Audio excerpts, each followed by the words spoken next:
Hello, hello. How's it going, everybody? I have a guest today. Frequent guest. Frequent guest. So frequent, I think this is your second time. It's my second time. So this is funny. We have been coming on for Word on Wednesday since August of 2018, I think. I think it was 18. So this is our 5th year. So I'm so pumped though, you guys, because at her voice, Bob said that he was going to jump on Word on Wednesday and share some things. So here we are. Yeah. All right. So I'm killing a little bit of time to let people get on, and you're all starting to get on. That's amazing. Linda's on. Hi, Heidi. Faithful Heidi. She's on here. Faithful Corey. Corey's on here. Mrs. Howell. Carla. See all sorts of people jumping on here today. This is awesome, you guys. So happy you're here. Okay. So Bob. Yeah. What we're going to do today is we're going to have a conversation about this Esther Mordecai, mainly Mordecai. And, one of the most popular questions people had during her voice, even during the breakout, the Q&A with John and Lisa Bevere, one of the questions was, how do two strong people work together? How does that work and everything? And so I think today is going to be extremely amazing. Now, listen, if you are single, don't be like, oh man, I'm jumping off this broadcast. In fact, it could be something that could prep you for if you want to be married and that's something in your heart and you're praying about, this can be an extremely valuable time for you to get equipped. And then if you are married or you do work with, if you're a female and you work with males, and there's just a lot of dynamics that happen, male and female, Esther and Mordecai. So let me just kind of set this up a little bit. I know that most of you, many of you were at conference or you saw this on live stream. So that was amazing. But I just want to review just in case you didn't hear about this. But the first day we shared that really what God's doing on the earth is he's sending women out like an arrow. All right. So if you visualize an arrow going out, that is really what God is doing with women, which is really profound. There's been a ton of prophetic words around this. I've heard Jeremiah Johnson prophesy about this, Nate Johnston prophesy about this, Lou Engle. I mean, there's a lot of people have said that this is the hour for an uprising of women. What God showed us was that, yes, the women are the arrows, but you know what? The men are the bows. Now, that doesn't have to be the person you're married to. It could be your leader of your church. It could be somebody who is walking alongside you as a father, maybe a spiritual father, maybe a brother in the faith that's coming along and saying, hey, listen, it's your hour. It's time to go. Yeah. But I want you to think about how far an arrow cannot go without a bow. And also, I mean, seriously, if I just threw an arrow with my hands, it's like, that's not going to be very dramatic.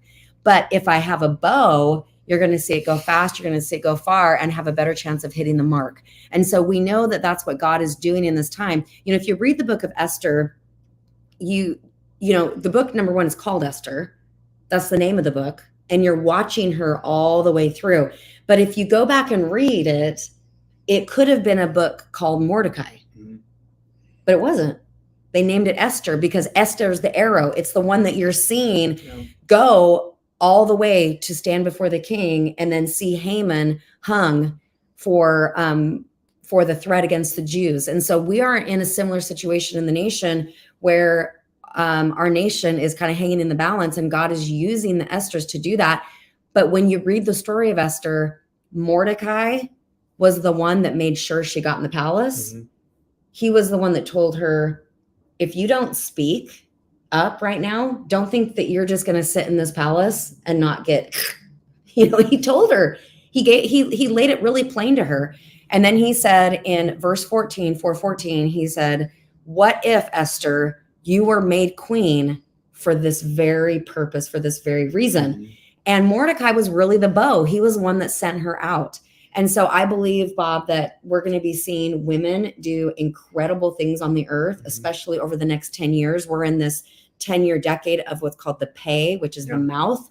And women are going to be speaking. And we want to talk to you after this conversation. Please stay with us if you can, or come back and watch the replay if you have to jump off and you have to get on later, because I'm going to share with you how her voice is going to go across the nation. And we're going to come to a city that's not far from you, because we spread out all over the US, and we're going to come and we're going to see the voices of women set free, because women's voices right now are the key to turning a nation back to God. And yet we need the Mordecais as well. So if you are a single woman and you're not married, don't look at this as like, oh, I don't have a beau. Yes, you do. In fact, some of you are going to hear Bob's voice today, and there's going to be a sending out. You're going to go, that's all I needed to hear. I needed to hear a man endorse me as a woman. So I don't want you to get fixated on the fact that Bob and I are husband and wife, although there's, some amazing things that he does to send me out. But you know what? His life and his life call is to send women out all over the place, not just the one he's married to. So please grab a hold of the fact that God is sending you ladies. He's sending you out today, even through Bob's voice. So praise God for that. So stick around. We're going to tell you more about these freedom events that are coming up, and we're super pumped about that. So anyway, Bob, let's go back to the Mordecai panel you guys did at conference. And you announced, you said, I'm gonna have to come on Word on Wednesday, and I have to share some things. Sure. Because I want to share a few things that we didn't have time really to unpack. Yeah. So do you just want to go for it? Well, let me give you context too, because right now we're in the middle of youth camp. And so we have it's approximately 70 people, 70 young people. So about, 35 girls. I just got done talking to them this morning. But with that said, Jenny 7 minutes ago, or 7 minutes before noon, said, you're going to Word on Wednesday today and going to be speaking to a lady. So I just knew about this 7 minutes ago. But I mean, I haven't shaved today. I'm not ready to go online, but I guess that's the way my life is right now. It's just going to be doing things I don't necessarily want to do, but I've got to do it for the benefit of other people. And so just like talking to the kids, I mean, I'm going to talk to you like I would the young people, young girls, and young men, like I did today at the camp. And so, but I just want to let you know, if I'm not shaven, I'm not looking camera ready, but it doesn't matter. So welcome to it. And also with that, some of the context, some of the things that I wanted to share to the women when we were on the panel during her voice, there's lots of ways that we could have communicated. We could have communicated them to the men in the room to basically be, to pull the champion out of them, to believe in them, know that we all, like for myself, I have an extremely strong wife, and with that, I could have the tendency to hide behind her. I mean, some guys do that where they have a strong wife, and for me, I have about so many words a day that I'm going to be speaking, which is not a lot of words. And this is the most of words. And that's why it's hard to communicate right now, because I just spent 45 minutes talking to young people. Well, that's all the words I have for today. So I'm just going to be getting a little bit more out there, but I could be talking to the men. I could be talking to the ladies and really identifying who they are, pulling out their identity, knowing that they're a masterpiece that created by God. And we talked about that today at camp.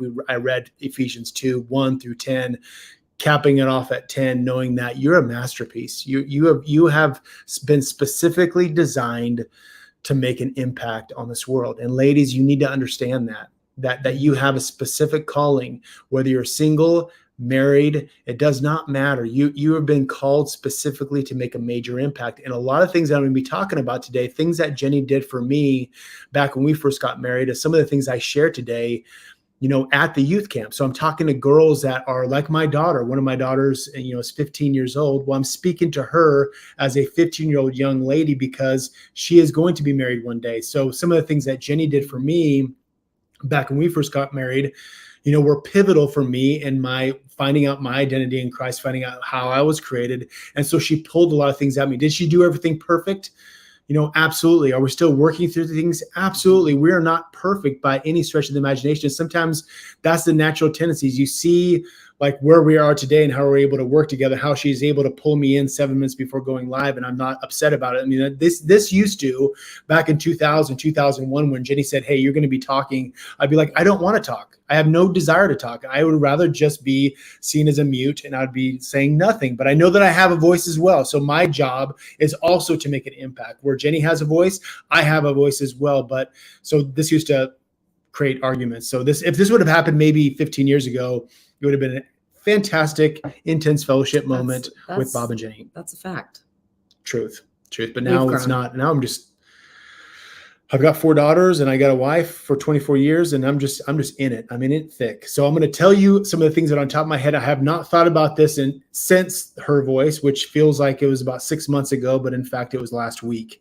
But some of these things are things that I thought of before we jumped on the panel, because what I really wanted to do is talk to the ladies and give you some pointers on how to communicate and how to lift up your man to pull the champion, to pull the king out of your husband or out of your son or out of the men around you. And Jenny has done this the right way a lot. And then she's done some wrong things as well. So like I said, we're not perfect about it, but there are some things that Jenny did that definitely pulled the champion. In every man, there's a king and there's a fool. Mm-hmm. So our job and my job with other men is to pull that king out of them, not to talk down them, not to talk to the fool, but speak to the king and they will rise to the king. Just like I was telling the young men today, a lot of things I was saying I was over their heads. I mean, they're 14 to 19 years old, young men, they're over their heads. But my job as a coach in life in Jesus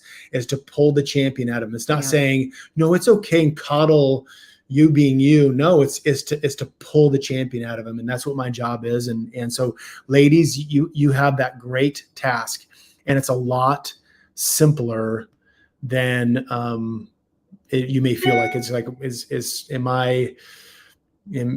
going to be easy to do? Is this going to be, well, it's not going to be easy, but it is simple. And there's some things that Jenny did that were absolutely pivotal for my walk with Jesus, to find out that I am a masterpiece as well, to find out I am a champion as well, to find out that I'm a king, and I've been called to make an impact as well. So there's things that you can do, ladies, that to help encourage and pull the king out of your man. Is there anything you want to add before I start? Yeah, and when you say your man, you're talking even their sons.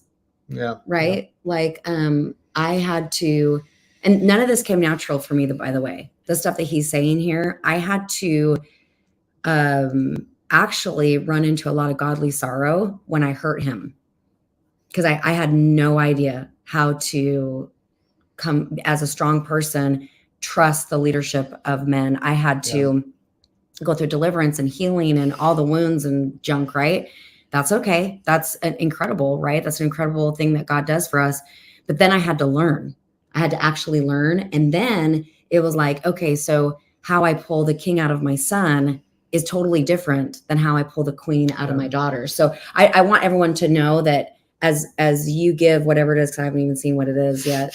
We're on the fly here, people. 24/7. And now this is not an endless list either. I mean, there's some other things that I could be talking about. I was just thinking about during the panel, these are some of the things I wanted to speak at that moment. So this is not an exhaustive list, nor have I really dive into this. I was going to say it, blanket statement during the panel. So I got just 5 things. There could be 20 things, but these are just 5 things that are really keys.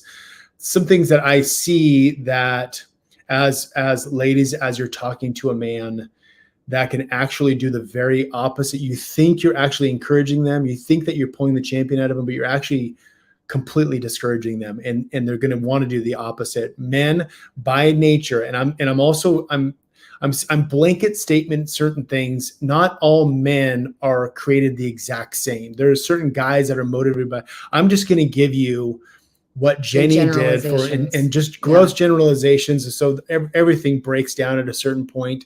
But I want to make sure I give some precursors before we start sharing these things. This is 5 points, not exhaustive. Not a lot of details within it, but I pray that that encourages you, because like I said, this is a lot simpler than we're making it. And I'm not saying women by nature are more complicated, but really you are. We are. You are. We are. It's so okay. I'm just gonna. We are. I don't want to again generalizations, but so should we get into this? Yeah. And maybe you can add anything that you want to add. Okay. So these are 5 things, and these are things that I wrote down a few weeks back and that I want to share with the panel. But so anyways, don't compromise your values. This is something that Jenny, when we first when we first met and we got married, realized we met in 1994. I was sharing the story to the young people. I remember meeting her in 1994 and who she was. She was a head cheerleader. She was on a date with one of the tight ends for the football team.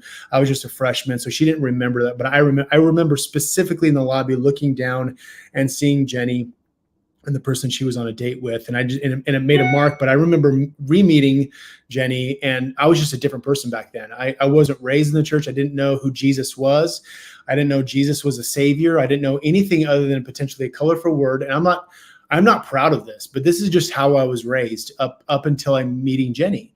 And I remember our very first date. I met Jenny at a bar downtown Boise, Idaho. Bar and grill. Well, I don't remember it, but Chicago. I was drunk hammered, and I'm not proud of that either, but that was just me back in the day. And so I was smart enough to at least ask her on a date, and she didn't want to go on the date originally, but she happened to be a designated driver for one of her friends, and one of her friends that was in this little gathering of her being designated driver happened to be my cousin. So praise God for blood and praise God for family, where Jenny was like, this guy just invited me, to go on a date, and I don't think I should go. And it happened to be my cousin. She goes, just to let you know, he may be drunk now, but he's actually a pretty good guy. And so anyway, so I just swept her off from me. She saw my dance moves all over. And so anyways, we went on a date. The point of this is, and I was sharing this story with the young people. Young people, that sounded really bad, but you get it. So I go on a date with Jenny, and the very first date, this is what I'm saying about not compromising your values, not standing firm. I was telling everybody at this youth camp, stand firm with who you are, and compromise. The first date, she's asked me, do you believe in heaven? And I was like, well, yeah, I believe in heaven. I believe if I do a good, here's a reality with it. And this is a statistic I read. 50% of the professed Christians in today's world believe they can get into heaven based upon good works. Wow. I'm telling you, even if that is, maybe 43%, maybe that's just a made up statistic that I read, but the reality with it, I read, even if that's close, even if it's 10% of people that could get into heaven based upon good works, that's a crazy statistic. Well, that's kind of where I was. I was raised a certain way, and I never heard the good news. I never heard the gospel. And so Jenny says, do you believe in heaven? I was like, of course I do. And she goes, do you believe in hell? And I was like, no, I don't believe in hell. I believe we have a good God, and I believe he created some, and we got into abortion. Like, do you believe in abortion? All these different things that Jenny went hard, fast. And that's how she is today in this world. But you know what? What's amazing is that even though I did not agree with a lot of things that Jenny was saying, I didn't understand it. But there was something about her resolute spirit that made me want to change. Like it made me want to be better. See, in every guy, we have this pride thing, and so many of us, we speak negative towards the pride, but the reality with the certain pride elements that God instilled into us, that is vitally important. And what that pride does is it rises the king of a lot of men. And so Jenny was lifting me to a certain level that I wasn't at. And she unintentionally did that. And the reason why she unintentionally did that is she was standing firm on the values. A lot of things, those values came as a result of another relationship she had, and she just made a decision. See, it's a powerful thing that you can make a decision and be resolute in what you're standing. Yes, you may. I was in a 3-year relationship not too long before this, where I had compromised. I had okay, let me try to see your point of view. Yeah. Well, I'll hold my values, and maybe over time I can kind of evangelize this person.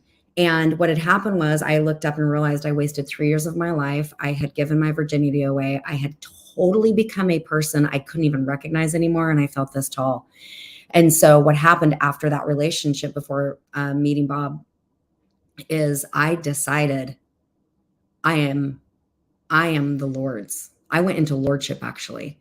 The fear of the Lord came over me, and I decided, I remember looking in the mirror one day, in my own eyeballs, and saying to the Lord, I was looking at Jesus in the eyes through my own eyes. And I said, I don't even care how old I am. I do not need a man. I need you. Mm-hmm. I need you. See, I was wounded from my past, from not having safety and fathers in my home to raise me. So I had always compromised up to this point. I'd always compromised with men. trying to find love and being so desperate that I stayed silent on some issues. And so Bob caught me at a decision point. And so he's like, want to go to dinner? And so I was ready to interview him, right? I was like, because in fact, when he asked me out, he goes, you want to go to dinner? And I said, I'm not really looking for a boyfriend right now. Because I had just looked in the mirror and told Jesus, I don't need a man, I need you. And so he was a kind of a threat to this new decision I had just made. He didn't know it was new. You probably felt like I came out of the womb that way. I was so resolute. But when we went to dinner, because his cousin said he's a really great guy, I went to dinner going, this doesn't even need to go anywhere if these items do not get established right now. Mm-hmm. So I want people to know that I wasn't resolute. Because I wasn't resolute, I got extremely hurt, into a lot of sin, lost my self-worth, only to come to that point of lordship and then enter Bob. Yeah. Outback Steakhouse. Yep. City of Angels, Nicolas Cage, one of the finest actors. Anyways, but I will say, my 22nd birthday, Jenny was so absolute, and it was God timing. It was God timing. We're telling you this now so you can make that decision. You don't have to go through a certain circumstance or they make that decision. You need to make that decision now, where I am not going to be ashamed. Romans 1:16. I'm not going to be ashamed of the gospel. So we want to stand firm in that. Jenny, my 22nd birthday, I realized this is from a guy that has no idea about Jesus, has never read the Bible, I've been to church like once or twice. And most of the time I was, I wasn't even, clock in, clock out. I was ready to take off, and it wasn't necessarily a life-giving church. And so I'm not going to go into that, but the bottom line is I didn't know who Jesus was. When my 22nd birthday, she bought me a life application study Bible. Well, if you know anything about Bibles, that's not like right now my Bible's thin because I don't like the weight on my back when I'm traveling, but this Bible was a fatty. Like, this was ginormous. I figured you were going to need some extra help. Yeah, I definitely did. The point is I remember distinctly, like, there's so many moments that I remember that okay, this like, I remember talking to the guys, on my roommates. I was rooming with 4 other guys. And I remember, man, things are going so good. Because I thought to myself, if I dated a girl for more than a month, I'd probably marry her.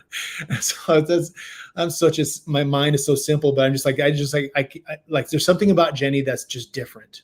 And I just know the difference is the Jesus factor for me. But I remember talking to all my roommates and saying, man, things are going so good. And then she gave me this 50-pound Bible that I got to carry on my back. But it was just, that was my 26th, and she wasn't going to come. This is where I'm going. And she said, if you want to marry me, you've got to get saved. And so I had to get saved before I got married to her. But it was amazing how when we got married, I didn't start changing when we got married. I started changing because she inspired me to change. Like, she didn't say, you have to change. You have to do this in order to get this. It was like, she inspired me to become more and be more. So, and a lot of that's communicated. Yeah, there were no ultimatums. Well, it was kind of an ultimatum to get saved before you got married. But like, as far as being a Jesus follower, it wasn't like the definition of ultimatum. It would be, you're right, but it wasn't manipulation. That's what I want to say. Yeah. I was literally like, okay, behind closed doors. What happened was I went on that first date. I came home and I cried my eyes out in my bedroom because I was like, God, I just told you I don't need a man, and I really like this guy, and he doesn't know you. And I said, remember, and my prayer was, God, if I ever get married, just make it a pastor. It was like, it felt safe. Like, make it like a minister, like a pastor. And then I'm like, did you see he was drunk? Like, why do I like him? Take it out of my heart. And so with him, I was resolute. I stood on the word. I stood for things. But then behind closed doors, I was tormented by the thought that God might be placing me in something that wasn't perfect. And I was scared. I was scared all over again, really. So anyway, when I said, like, yeah, we're not going to get married unless you're saved, it wasn't me trying to get him to do something. It was like, I'm not taking one more step unless you've given your life to Christ. And then I'd let the outcome be God's, because I wasn't even in the storyline I asked God for yet. Mm-hmm. And then later on, how many ever years later we were married, 20 years later or whatever, I'm driving across the bridge in Portland and God goes, so you wanted a pastor, huh? And reminded me of that prayer. Yeah, and I was, and we've been pastoring the church, but all that to say, back to the story. Second point, let's move on because we're going to talk about these things every point a lot. So I'm going to try. We'll try to get through these quicker. Well, if we don't get through them all, we'll talk. There's a marriage intensive coming up. Yeah. I'm going to give you guys, if you can stick with us, I'm going to give you $100 discount on the marriage intensive coming up. So, okay. Anyway, second point: honor and respect your man or your men around you and how God made them. One thing that for me, I am not a communicator. Like Jenny knows that when she says, "What are you thinking about?" It's like I'm really thinking about some things, but most of the time I'm really thinking about nothing. I'm looking around as I'm driving with Jenny. She goes, "What are you thinking about?" I was like, "I'm really thinking about nothing," and because I literally legitimately are thinking about nothing, and that's just what guys do a lot of the times. Guys aren't complicated, but I do think, and I do have perspectives, and I do have a healthy perspective. I do have a good mindset, but I'm not necessarily a talker. Jenny did not honor, respect, and try to pull a talker out of Bob. It's just not going to happen. But she inspired me and encouraged me to who I was because I was very good at numbers. I had a good, healthy perspective. I had a good attitude. And so she pulled and honored and respected in how God made me. And so do the same thing with your men around you, whether it be your sons, whether it be husbands, something that may not necessarily be you, but you did not marry the man, or you did not be around the boys and the sons that you have to have a bunch of duplicates of you. Is to have something unique to complete you, to be in reality with it. You're not going to find somebody to complete you. Jesus is the only one that can complete you. But Jenny would say things to me to encourage me how God made me, because we were in a company, we were in a business that really we had to share, we had to sell, we had to communicate, I had to train, I had to speak to people, and I do not like. But what she did was she encouraged me in other aspects, and as a result, I actually wanted to. She goes, "Man, that's a great perspective. You got to be talking about that leadership principle, or whatever the case may be." She encouraged me in how God created me. As a result, I did things I didn't want to do because I truly loved being encouraged. Maybe it's my love language is words of affirmation. I have absolutely no idea, but the point is that she encouraged me in certain aspects. As a result, I wanted to stretch and do other aspects that did not make me feel comfortable whatsoever. Talking about numbers, leadership stuff, that made me feel very comfortable. This environment, talking, is not comfortable, but she inspires me to want to do that because she pets me behind my ear on certain other good things in my life. So he'll casually share something, and this will happen, if you get in the right setting where a guy's feeling relaxed. They usually don't talk much if they don't feel relaxed. But if you're in a setting where it's not too intense, which is not very often for me, because I create very intense environments because it's just how I'm wired. But if there's a situation and Bob's just starting to talk about something, I try now to let him get it out because it's so wise and it's so like, oh my gosh, I wish the whole world could just hear that nugget you left, Bob. That's like really, really rich. And then I would say, okay, that is what you're going to have to share. Mm-hmm. Right. So, went hiking a week ago with Sam and the family, and him and I were on this big long hike that we didn't know we were going on. Bob said, we're going to go for a walk. It was really long. It was great. But we're walking down the mountain, and Sam starts talking to me, and he's not a huge talker, but when he started talking, I'm listening, asking questions. It wasn't time for me to get excited and start talking over him, although I've made that mistake a lot. But anyway, I think that behind closed, like a lot of women want their sons, to like lead and like give that firepower. And yet maybe it's being given to you behind the scenes. And then you say right there, that's it. I don't know when you're going to have an opportunity to share that. Maybe you're going to go online. Maybe you're going to share that at youth. Maybe you're going to share that at some, but that, Bob, I can't be the only one that just received the weight of what you just said is very, and he's like, it is. I'm like, oh yeah. This is like, somebody's got to write this down. So I'm affirming things that only I got to hear, knowing that they carry weight and explaining that. And some of you may be in a situation where like, I really can't find anything. You need to be transformed by the renewing of your mind. You need to renew your mind. You need to be praying into that. You need to be saying, you need to start praying. Thank you for my husband. Thank you for how God you created him. And revelation will start coming to the surface. That's where huge. If you start praising him and start thanking God for how you created him, things will start rising. And then you'll start figuring, oh, he does this, this is amazing. This is because we've been so focused. And a lot of times in marriages, and we talked about this in the panel, is that I have got to see, and here's the tendency after 24 years of marriage, the tendency after 24 years of marriage is we have, at the very beginning of our marriage, have a very easy way of finding strengths and how God made your spouse.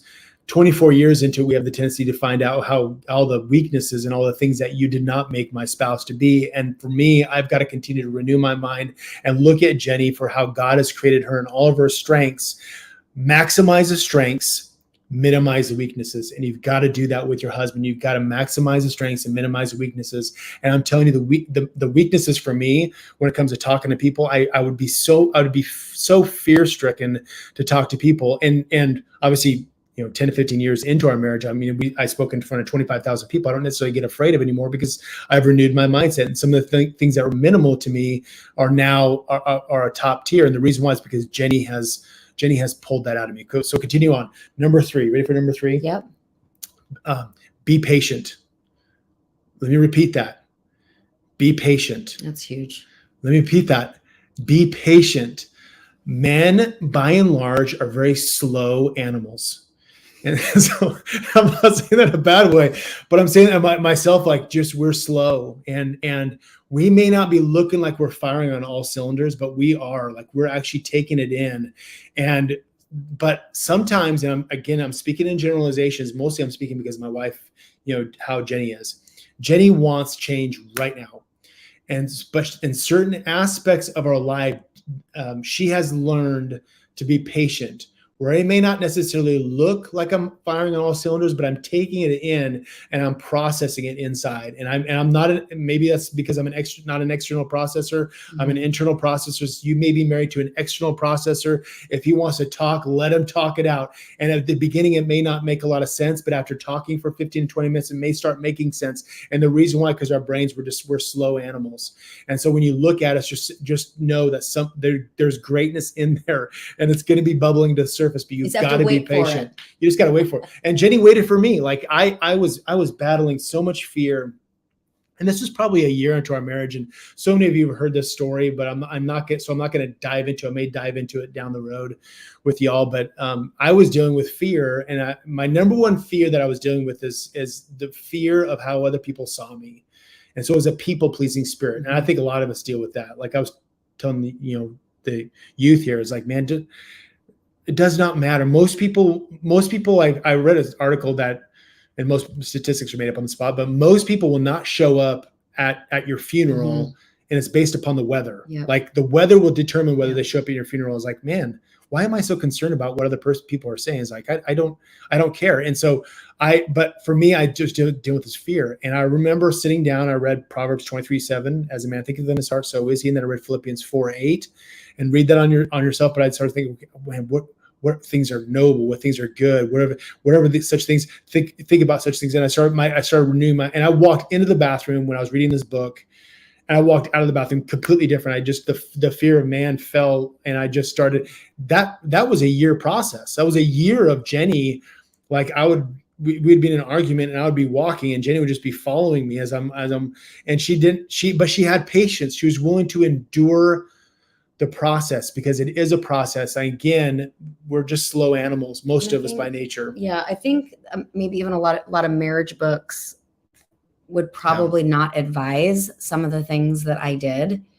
Like you just have to be Holy Spirit led. Like the way I went about things, I had to learn, and I had to bump into doing it wrong.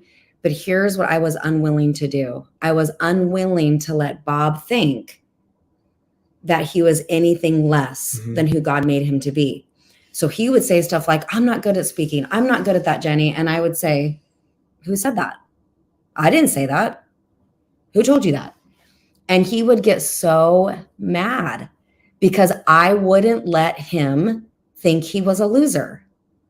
I mean, this was the first 2 years, the hardcore. Like I remember thinking, I didn't marry a loser. I wouldn't have chosen a loser. I don't know why you think you're a loser, because I don't choose losers. Like I wasn't ever going to let him think that he was anything but great. And you know what? You're going to have to grow into that greatness. Yeah. But believe me, you have greatness on the inside of you. So I just was hardcore about it. I just was, I just said, it's like Jesus is our standard.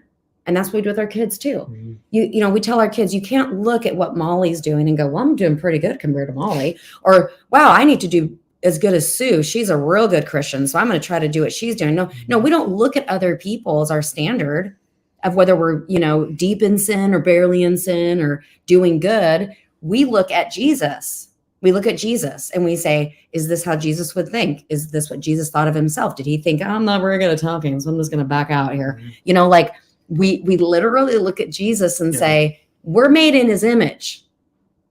So if we think we are anything less or more than the image of God, then we're off. Yeah. And I'm just somebody who's okay keeping my kids accountable to that because I keep myself accountable. Bob keeps me accountable. Now he won't let me quit. Anytime that I'm like, man, I don't want to do this, Bob, whatever. He's like, Jenny, you have to, right? Because you're the Mordecai. So I don't know if we would ever write a marriage book because it might, you know, clash some things, but it's because we have just, we have had patience, but not with any, we were impatient with the standard of Jesus. Does that make sense? Mm-hmm. But patient with each other growing into that, but we weren't tolerant. That's the word I'm looking for. We were not tolerant of somebody thinking that they could aim for less than who God made. Mm-hmm. Again, that's about pulling, whether this is hitting the mark on your marriage or not hitting the mark is absolutely irrelevant. But what it does is it starts teaching you to think. Start processing is like, this is the way God made you. Well, the reality with it is that if I said this is the way God made me back in 1999, then all spiritual growth is out of the question. Like there's no reason to spiritually grow. No, we all need to grow. We all have a certain standard that we need to start seeking after. Like I want to seek God. I want to seek everything that Jesus has for me. I want to be led by the Holy Spirit. And a lot of times the Holy Spirit will lead me to uncomfortable situations for growth. And most of the time, growth will not take place unless you're in uncomfortable circumstances. And so we may not necessarily be hitting the mark 100%, but you just got to start thinking. Like if you think that right now you have reached the pinnacle of your spiritual maturity and your husband has not, that's a problem. And so we're just trying to teach you certain things that you've got to start thinking about. Like I've got to change this. I got to increase a little bit about my emotional IQ or emotional Q, EQ, or my perspective or my spiritual growth. There's lots of things that we all have that growth. Jenny and I right now, I pray that even though we've been married for 24 years, I pray that the next 24 years is going to be greater. If you don't think that way, I don't get it. I'm sorry, I just don't get it. So anyways, I'm not going to continue to talk about it because I'm thinking to myself, okay, maybe they're not in the same situation that Jen and I are in. Well, it doesn't matter. There's certain aspects and things that you can glean from where you can grow personally in your marriage. Because for Jenny and I, this is the most important relationship besides my relationship with Jesus Christ. This is our most important relationship we have on earth. If I treat any other relationship better, I have missed the mark. For us, our impact to see kingdom on earth that is in his heaven, it's what takes place within our four walls, how we treat each other, how we lift each other up, but then also how we lift our children up. And we just have that focus within the four walls is everything is manifested from here. And so just have that mentality. And I'm telling you what, that should encourage you just to not strive or not dig deep and all those words that we have the tendency of talking about. Just, man, you are God's masterpiece. Live like it. That sounded mean. Maybe I shouldn't have said that. But I just, okay. Number 4. We'll move on. Okay, number 4. Don't be mad, bitter, or angry. Be curious. I'm like, this changed my whole perspective on driving. Some of you know this. I like being in the left-hand lane. I'm always perplexed. Like, why is that? Like, you are driving the speed limit in the left-hand lane. That should be a sin. Like God should have proclaimed that as a sin, and being in the left-hand lane driving. But I've driving slow in the left-hand lane. Driving the speed limit, or that's go 5 over or something. Or if you notice that there's lanes on the right-hand side that are open, that's for you. So I can go in the left-hand lane and go past you. I'm saying this to say this. I'm saying that to say this is that I stopped. I'm not. If you are angry at traffic, there's something deeper, because now what I do is I see that person, I'm like thinking, they're probably just like Jenny. So I don't get mad or bitter about it. I get curious. It's like, I wonder what that peculiar little person's thinking about. And so I pass them on the right and I look at them and I'm like, they're probably not thinking about anything, or they may have had a tough day and they're not thinking about, they're just thinking about their tough day. Maybe their children are astray and they're like thinking about their children. I mean, they're not thinking about, so I'm not mad or angry or bitter about anything in regards to traffic anymore. I'm just curious. I'm like, I wonder what's going on in between the And ears the right reason there. he's saying 10,000 this, drunk monkeys making all the decisions because you're in the left-hand lane. I want you to move over. But the point is, I don't really care. I'm like, I'm just curious. I'm like thinking, you're a peculiar little animal. and the there. reason he's bringing this up is because I do this all the time. I drive in the left-hand lane because I like being in the left-hand lane. And I don't feel that I need to go 90 miles an hour. Yeah. I just don't feel safe. But I also feel that maybe I should be one of the fastest people on the road. And then I look back and there's cars lined up behind me and I'm thinking, oh, they're just like Bob. Hopefully they have as much patience. So he's bringing this up to say, okay, I'm not going to get bitter. I'm going to be curious. Like, okay, that's just Jenny. And Jenny's not trying to make people upset on the road. Because my kids, the way I lead them, we have the tendency, we have 5 children, so 4 daughters, but every one of my daughters is special and unique. So I look at my daughters and I say, okay, they're special and unique. How can I lead them to, and leadership is influence. That's all it is. How can I influence them to become everything that God created them to be?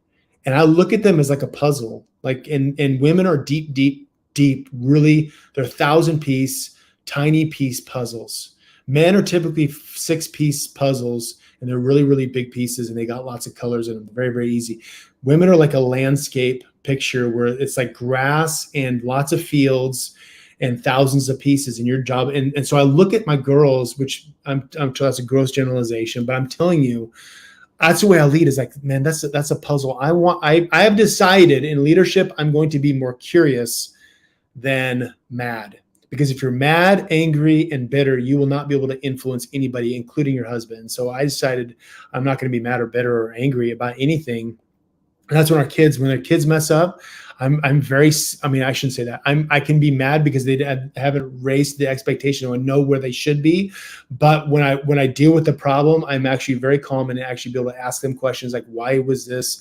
And I'm very curious on really what's taking place between the ears and what monkeys are making those decisions, and just be curious about that. So when your husband does something and you want to react a certain way, rather than being mad, you say, look at him saying, it's a curious little animal right there. I want to find out what makes him tick. And I'm sorry, that may be simple. That may be really simplistic, but I just feel like do that through asking questions. I do that by asking questions. I do that by thinking myself. I do that by, okay, what was talked about before? What's going on in their life? I just ask myself a lot of questions, but I also ask them a lot of questions as well to stir it up and say, okay, really what's making that decisions. And I become more curious. And the reality with a lot of men, if you start diving into it, like who coached them. I mean, I played sports, and so I had coaches that were speaking into me. My father spoke into me. My grandfather spoke into me. That made me who I am as a man today. So rather than thinking, I can't believe you're made that way, start thinking, okay, what made you that way? Be curious about it. Ask yourself some questions. Ask him some questions. Find out who coached him, who he hung around, what kind of group he hung around in high school. Ask some pertinent questions versus being mad and angry and bitter about it. Just look at him and say, that's just a curious little animal right there. I want to figure out what really makes him tick. And be a problem solver when it comes to that. Mm-hmm. And I'm thinking about this, and we need to obviously move on, but there is there's so much coming to mind right now that we could talk about. And so we have this marriage intensive coming up, you guys. This is going to be really, really, really special. So we did this 2 years ago, which I cannot believe it's been 2 years, but 2 years ago we had a marriage intensive, and it was so good. I don't want you to envision you being in a room and hearing people talk all day long. What I want you to see is these activations that we do. We prophesy over every couple. We do like a date night where we give you training on how to date your spouse. We do axe throwing. We do the bow and arrows, the archery. Really, really cool. And everything is with a purpose. And then we talk about these types of things and then give you time to really sort this stuff out. We believe that this is maybe one of the most profound intensives. We do different intensives all year long. And the last time we did the marriage intensive, we had people say, when are you going to do this again? Actually, every intensive people say, when are you going to do the wealth intensive again? When are you going to do the ministry intensive again? Well, we can only host so many a year because we're out on the road, out in the US, doing our Her Voice events, which I'm going to tell you about that in a second. So if this is something that you want to do, no, I don't know when we're going to do it again. I don't know. The last time we did it was 2 years ago.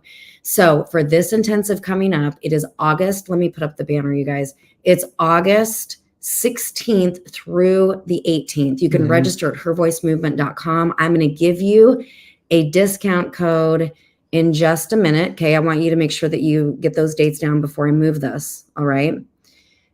Okay. So here's the next thing here. The marriage intensive discount is $100 off the regular price. We have regular pricing right now.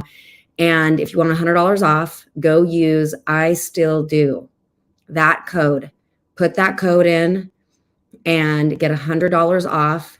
And what we do is we feed you. This is a boutique retreat center that we're in right now. And it'll be really, really special. The last night, Friday night of the intensive, we actually end at about 5:00 and we have you go. So for those of you that have signed up, you don't know this yet, but we have you go make reservations. And we'll give you a list of different restaurants, and there's tons in Portland, really great restaurants.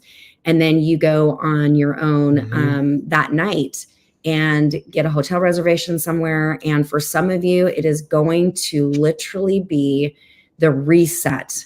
And that's kind of our tagline with this marriage intensive is it's a marriage reset. That doesn't mean you have to have something wrong with your marriage. Some of you might have a lot wrong with your marriage, and that's okay. So we want you there. And maybe for some of you, you just think, man, we just need like a tune-up. We just need like some fire back. We just need to get really intentional about this marriage. And we also need to learn some stuff. You know, I feel like there's some of you that have been married as long as Bob and I, 25, 26, 28 years, maybe even more. And God is telling you, you need to get to this thing. And then we'll give you an opportunity to renew your vows. It'll be really, really awesome, you guys. So it's 2 nights and 2 full days, a little over 2 full days. And go to hervoicemovement.com, register there, and then use the code I Still Do to get $100 off. And we're going to talk about more of this stuff when we get to the marriage intensive, because it really, really is important. I'm just thinking about different things about you, Bob, that I had to learn the hard way, and I had to swallow my pride and talk to you in a way that was foreign to how I would want to be talked to. Like, one of the things I'm built for is to see when somebody might be going off the track of their destiny and grabbing them and putting them back. Like that's just something I have an eye for. And it's like, whoop, you know, put them back on their timeline. But one time I think you said something like, I don't know what it was, but it was some kind of perspective you thought I had about you.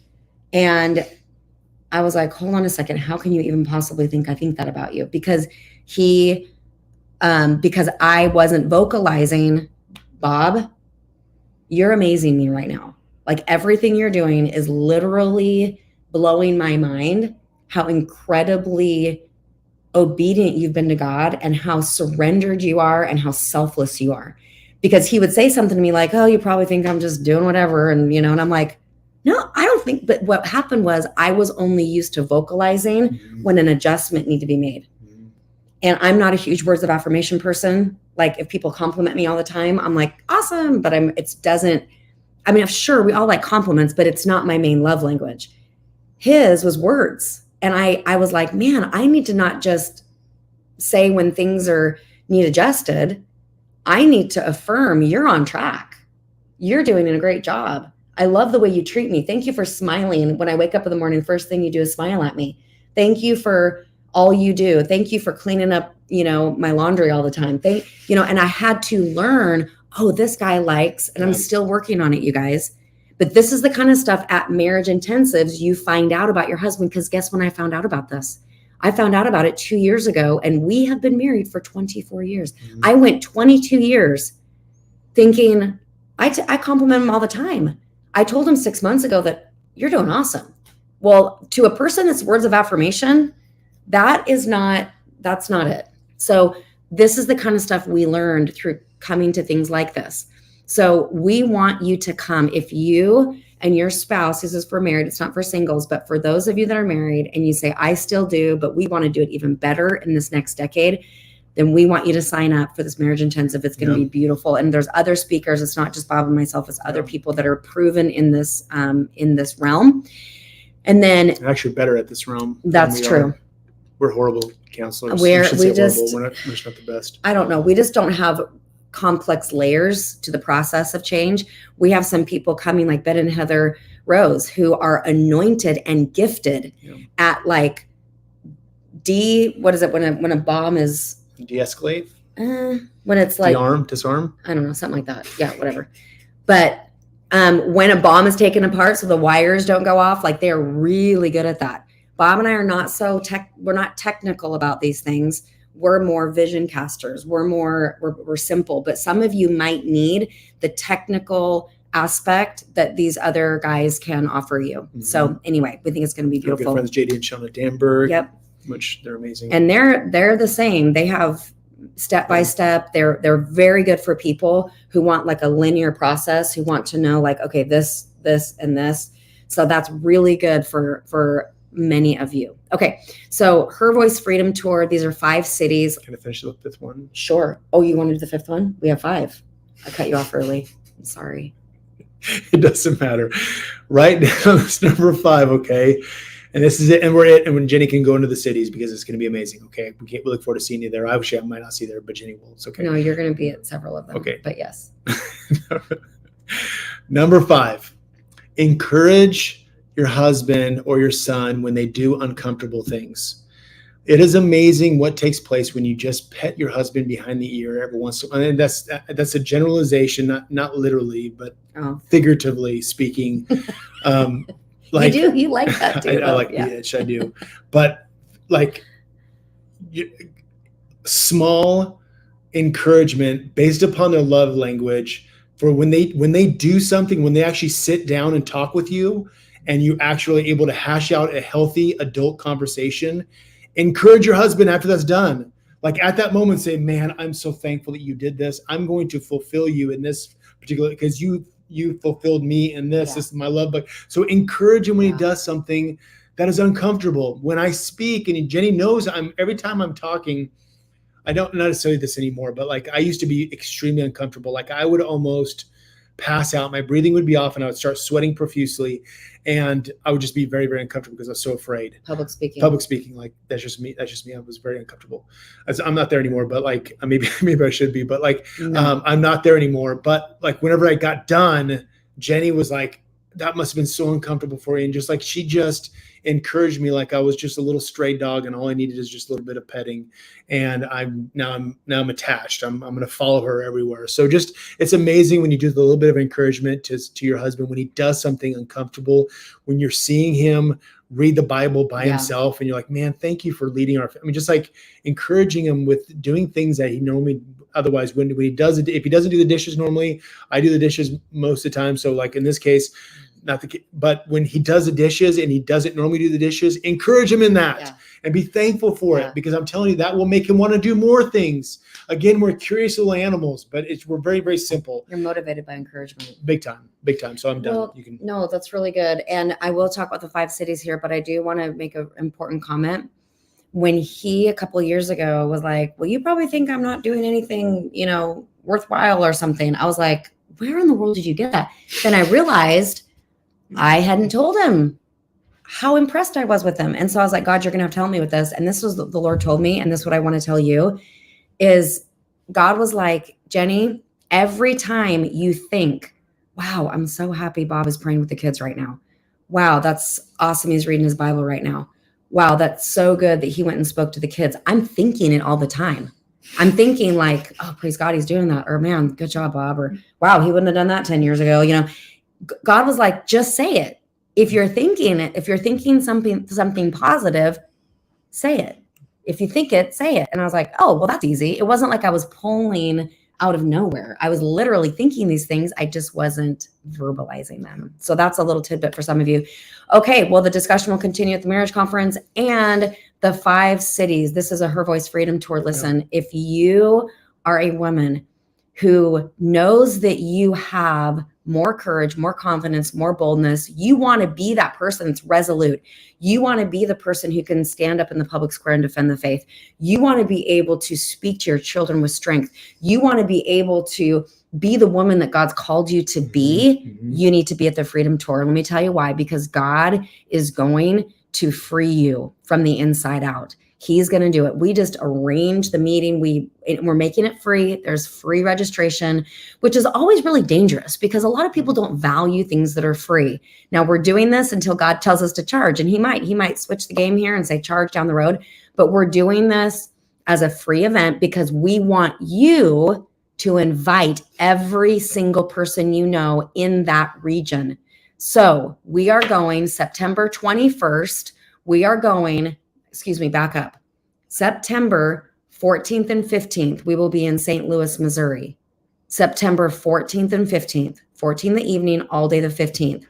We are going to be in Washington, D.C., not for the big giant gathering that we've been talking about, but we have 400 seats. That's not very many.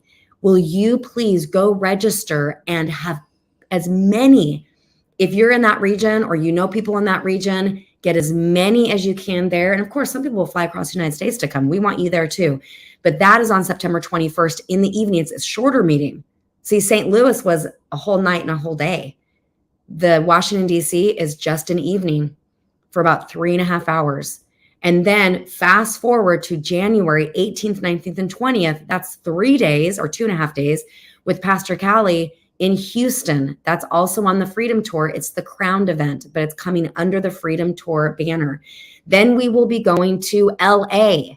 Isn't that exciting? And in LA, we will be there February 9th and 10th. 9th in the evening, all day on the 10th. And then our last city will be Naples, Florida. And that is March 8th and 9th.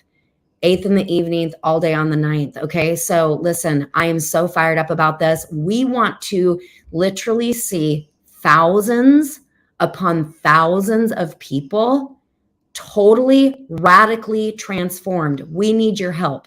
Would you be willing to put this on your social medias? Would you be willing to share posts that we make? Would you be willing to look around at these cities and say, okay, my sister lives in LA, my aunt's over in Florida, my sister can drive 6 hours to get to Washington, D.C. Will you help us be the foot soldiers to get women in these meetings? Because the voices of women need to be free, because when the arrow is broken, it can't fly to the target. It can't hit the target. And when women's voices get free, God is going to free a nation based on the voices of women. Okay. And then this voice can go back to the marriage, go back to the home, go back to the kids and speak with such clarity and such love and such power that they can change their family at the very least. But when you change a family, you can oftentimes change a city and then change a region and then the nation. So we're real serious about this, as you can tell, but we need your help. We need your help. Would you pick the city you want to come to more than one, mobilize people with us. It's absolutely free. It should make it so easy for you to invite people because it is free, but you're going to need to have passion in your voice for this. You're going to need to tell people, listen, this is where I believe that your life can be totally transformed. Bring the Gen Z. Okay. Now, are men invited? Absolutely. Just like Her Voice. Are Gen Z invited? Absolutely. Probably ages 11, 10, maybe is probably as young as you should go, but 10 and up. And we want men and women there, but we're really honing in on the voices of women right now. But we will take half the room being the Mordecais. We think that's amazing because every man a Mordecai is one of our taglines. So you guys be blessed. We will be back next week, of course, and then all through social media. And we will see you very soon. Thank you so much for being here. He will not be back in 5 years. He's getting a flow now because he was just on 4 months ago or something. So, all right, you guys, take care. Thank you. You're awesome. Love you so much. Talk to you guys soon.